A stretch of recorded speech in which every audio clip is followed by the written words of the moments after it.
All right. I want to start by saying, Call Lord Yahweh, Ba'ashem, Yahushua, Ba'ashem, Rakah, Kodash. Double honors to the apostle elders, great millstone, who rule and teach well. Peace, salutation to all your occupant in the four corners of the earth. I'm Yaquab from the camp of YSO, Yahushua Sanctified Ones. I just want to come to you today with this quick precept and a quick video. I'm not going to really have that many precepts for this because we all know pretty much all the precepts for it. But I'm just gonna run this one quick precept right quick, and I'm gonna play this video. This is Isaiah 14:10.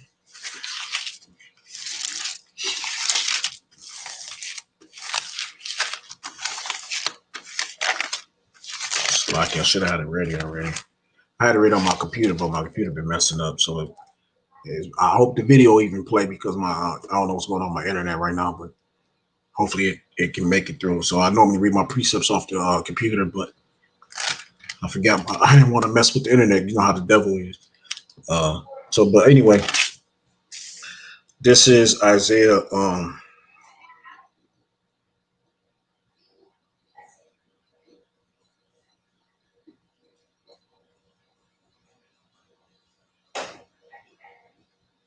All right, this is I'm gonna start. I'm gonna make this precept a little longer. So I'm gonna start at this is Isaiah 14 and 3. And it shall come to pass in the day that the Lord shall give thee rest from thy sorrow. This is unto Israel. I'm talking about us coming out of this slavery, out of this captivity. Okay. And it shall come to pass in the day that the Lord Yahweh, Ba'ashem Yahushua, shall give thee rest from thy sorrow and from thy fear and from the hard bondage wherein thou wast made to serve. And that word bondage goes to slavery, servitude. All right, this has been, we're in bondage right now.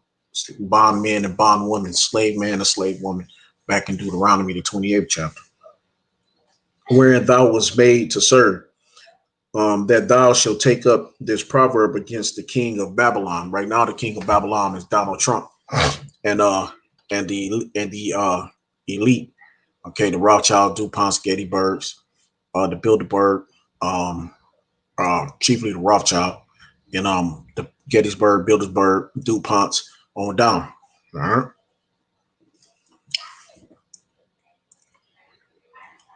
Take up this proverb against the king of Babylon and say, how have the oppressor ceased? The golden city ceased. The Lord hath broken the staff of the wicked and the scepter of the rulers. Okay, they all are the wicked and the rulers. Okay, the Lord is breaking. Okay, they're breaking. The Lord is breaking their power. He's taking their power away. Okay, he who smote the people in wrath with a continuous stroke. And not only did he strike us with wrath with a continuous stroke, but he also struck all the nations. He strikes all the nations to this day. He's in everybody's country. He's, taking over everybody's land, holding land to us. It's a lot of scriptures I can come out with. Like a couple of scriptures hit my head just now. All right, I want to hit Job, right? But I'm not about to do that. I'm not trying to make this. I'm sorry. Slacky Akima, get in the video and I'll start making it long. I want to make a quick 10, 15-minute video and turn to an hour video. So I'm trying not to let that happen. So I'm so Salakia. But hey, look, we should be at the point to where when a brother bring out a video, if you just put one precept up, a brother should be able to do a video off of that and knock out 6, 7 different precepts for each brother. All right. Well, Salakia, back to it. This is Isaiah 14 and 6. He who smote the people in wrath with a continual stroke, he that ruled the nations in anger, is persecuted and none hindereth. The whole earth is at rest and is quiet. That's yet to happen. That's after the destruction comes. They break forth into singing. Yea, the fir trees rejoice at thee, and the cedars of Lebanon, saying, since thou art laid down, no feller is come up against us. The earth is going to rest. The earth is going to praise Yahweh Shimei Shai when this devil is taken down. When Esau, the so-called white man, is taken out of rulership and power, when his scepter is fully broken and his power hold, his strongholds are no more. Hell from beneath is moved for thee to meet thee. Hey, so the grave is coming to you. The grave is literally coming to meet you. The grave ain't waiting on you. It's coming to you. Like, that's heavy. The Lord is like, hey, the grave wants you so bad that is coming. Is you can't see it. It's coming. It's grabbing you by your heels and it's pulling you down. Okay. I'm gonna read that again. Hell from beneath. Okay, that's the grave. Death. Death is coming to you. Hell from beneath is moved for thee to meet thee at thy coming. It stirreth up the dead for thee, even all the chief ones of the earth. It have raised up from their thrones all the kings of the nations, all the kings of all the nations. There's 18 nations. All right. There's 18 nations. And of these 18 nations, I mean, okay, this is I'm gonna go through just because it's Salaki, because it's what you know, now this is the edification. So this is Genesis, the 18th chapter, and 18. Okay, I'm gonna read, I'm gonna uh Salakia. That's not it. Salakia. Let me get this right.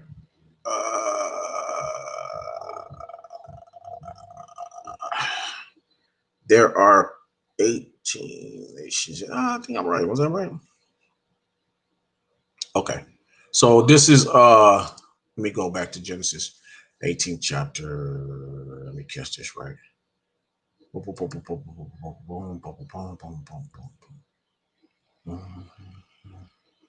Slovakia, Slovakia. Let me get.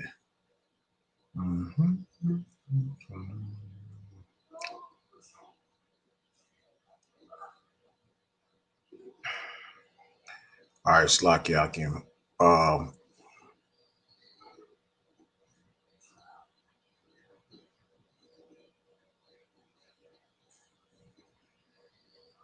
Where is that? All right. Wait. There's 18 nations. 18 nations. 18 nations. That should be.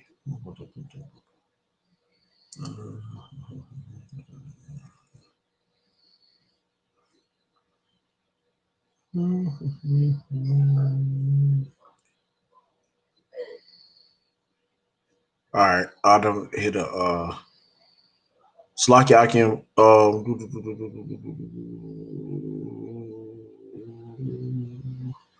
want to go through the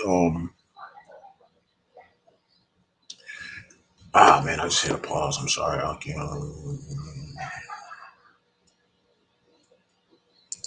all right, let me just do it like this. Okay.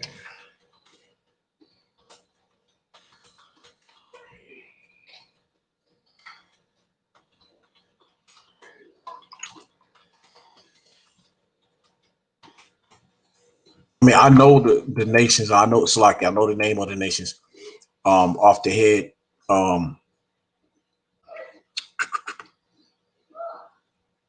In the mention. So you got Elam, you got Moab, you got Ammon, you got Esau, you have Elam, you have uh,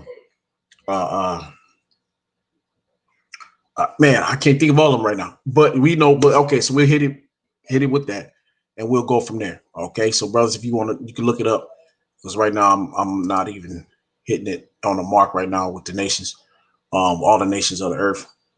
But with that said, there's 18 nations upon the face of the earth. Okay, and with the 18 nations on the face of the earth, uh, right here it says, verse 10, Isaiah 14 and 10, all they speak and say unto thee, art thou also become weak as we? Art thou become like unto us? Okay, Salakia, I want to go up. That is 9. Hell from beneath is moved for thee to meet thee at thy coming. It stirreth up the dead for thee, even all the chief ones of the earth. it have raised up from their throne all the kings of the nations. Okay, so all the nations upon the face of the earth are going to eventually rise up against the so-called white man. Okay, from Ishmael to Elam to Japhites, on down. Okay, all the Cushites, all the so-called African nations. Okay, all the nations are going to come against the so-called white man. His own people, and as well as the darker nations, which like Elam, the East Indians, the so-called Africans, Canaan, Put, Mizraim. Um, they're all going to come against them. All the Ishmaelites are going to come against them. Moab, Ammon going to come against them.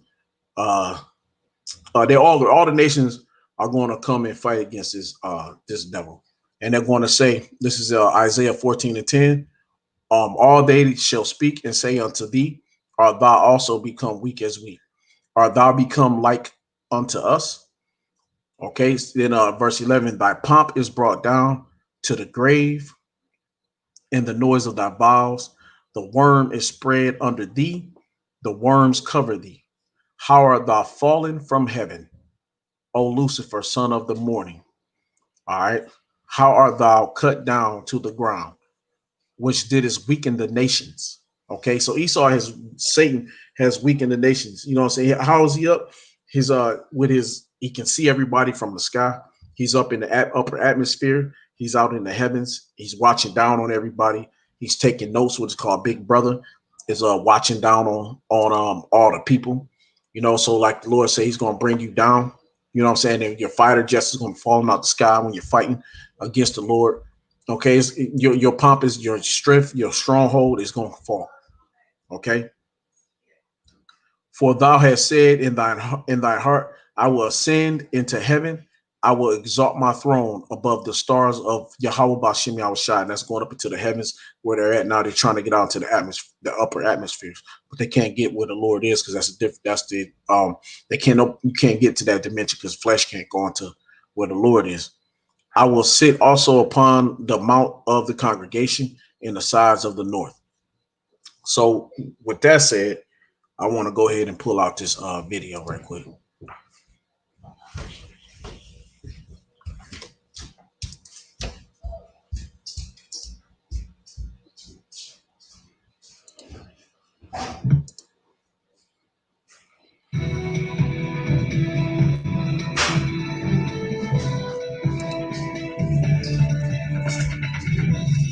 The conflict between Armenia and Azerbaijan, which reignited just over a week ago, shows no sign of relenting as fighting continues in the region of Nagorno-Karabakh.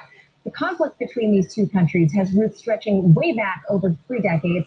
That region is controlled by ethnic Armenians, but is internationally recognized as part of Azerbaijan. Now, there has been continuous shelling in Karabakh's capital, the fighting now spreading beyond that disputed territory. According to the Azeri government, several towns in Azerbaijan have been hit by missiles, but Armenia disputes some of that information. Our team Igor Zhabanov reports from the region. Seems like this one are common here in Nagorno-Karabakh. In fact, this tiny village alone was battered by 6 massive missiles. Here's where one of them landed, and this is all the devastation that it has left. But it is not where the Azerbaijanis had hoped where it would land, because we're just a few hundred meters away from the airport of Stepanakert. And here, the airport is much bigger than just taking people from point A to point B. Here, it's political.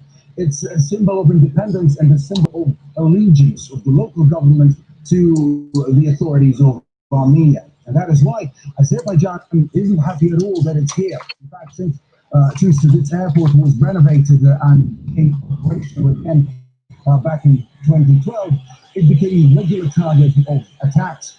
In fact, Azerbaijan went as far as threatening to shoot down all planes coming in and out of this airport, but later it backtracked, saying that it would never target civilians. But even if it doesn't, even as it doesn't target civilians specifically, well, they still get the short end of the stick, as you can clearly see.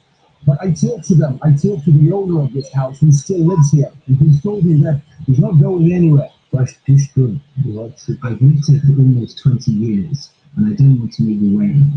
I will work here and stay until the end of my life. And he's not the only one. It's the general mood here, as people prefer to stay and live in their homes, even if bombs fall on their heads. And there's Ghana reporting from the disputed region of Nagorno-Karabakh. All right, more than a week of fighting now between Armenia and Azerbaijan has resulted in dozens of deaths and hundreds more wounded. The two squaring off over a breakaway territory called Nagorno-Karabakh that has been in dispute since the fall of the Soviet Union in the 1980s. So joining us to break it all down, content producer and writer Nabosha Malich is here. Yeah, very good to see you.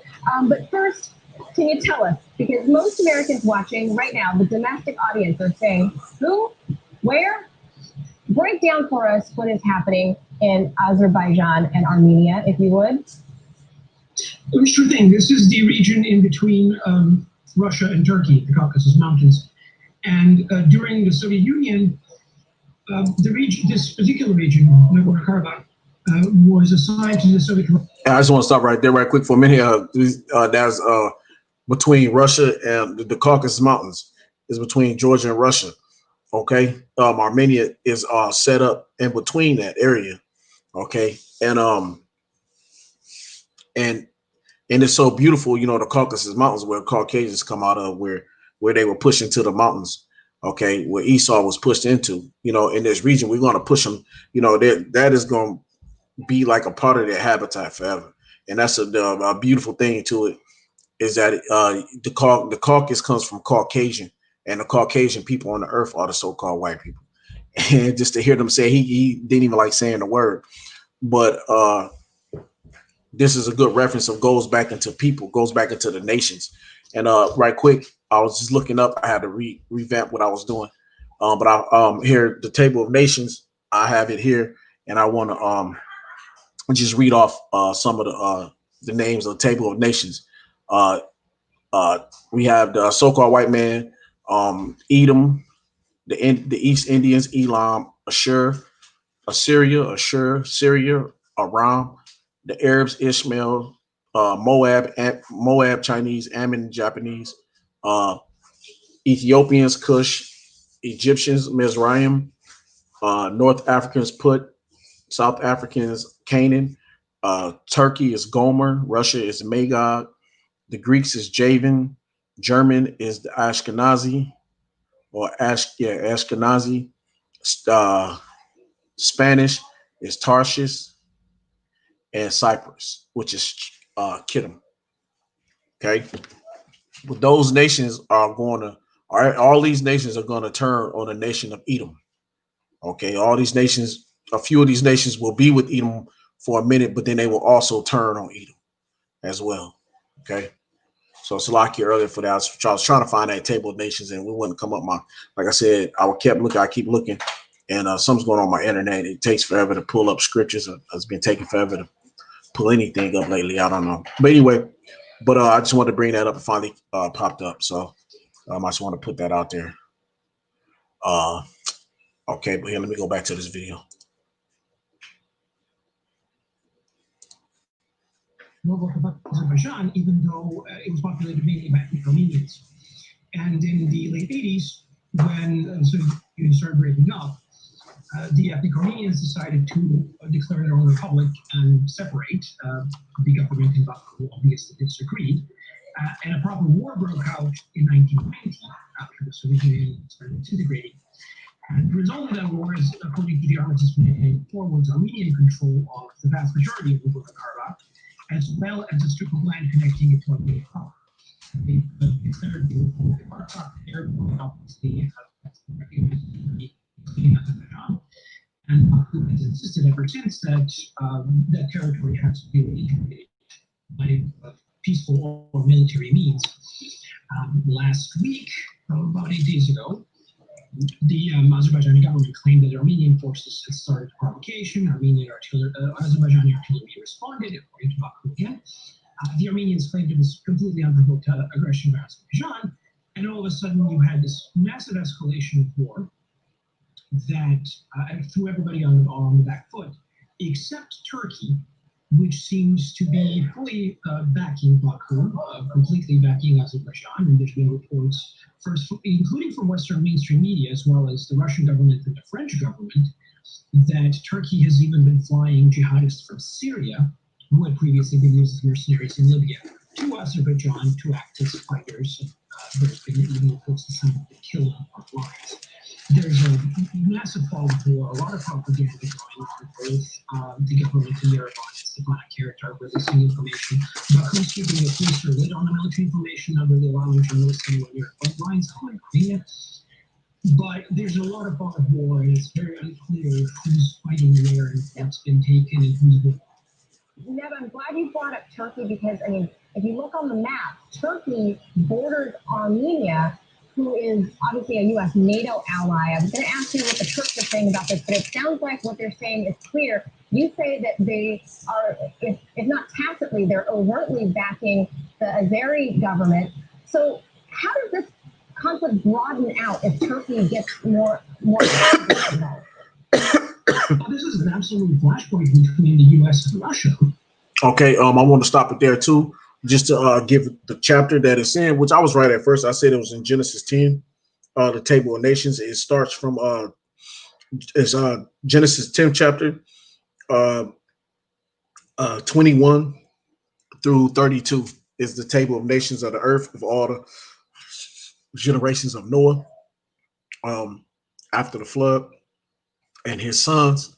So the Table of Nations is in Genesis chapter 10, verses 21 through 32. It'll give you all the nations that's upon the face of the earth. So like earlier, when I was looking it up. Like I said, once again, I was looking it up on my computer, and my internet is moving way too slow. And I knew it was Genesis 10, but I just wanted to make sure, you know what I'm saying, before I put it out there. You put something out there, you be wrong. And you like, you only know what you. But anyway, so Salaki, but I went back to my sword while the video was playing, and I went back and found it, which it's in Genesis 10th chapter, like I said, from chapter 10, verses 21 through 32 is the Table of Nations, about the people upon the face of the earth. Okay, but all these nations are going to turn up on the so-called white man, Esau, Edom. Okay, they're going to turn back and they're going to take hold of Esau and pull that stronghold down. All right, I'm gonna finish off this video.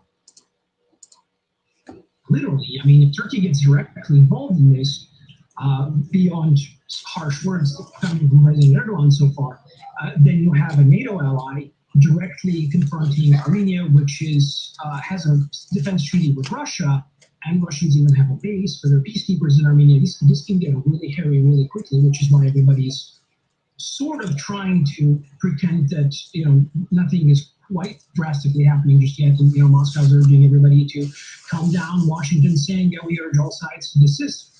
Erdogan is pretty much the most vocal on this issue, but there's been no reports of actual Turkish troops fighting, just support for Baku of a diplomatic nature. If there's any reporting of Turkish troops in Azerbaijan actual, that could escalate the game drastically.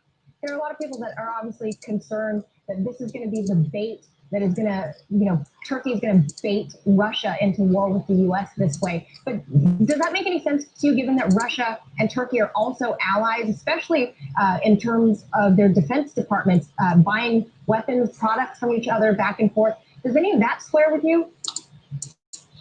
See, that's just what Esau don't understand, is that the Lord works in ways we can't understand. Okay, you can't. His ways, our ways, are higher from the earth is unto the heavens.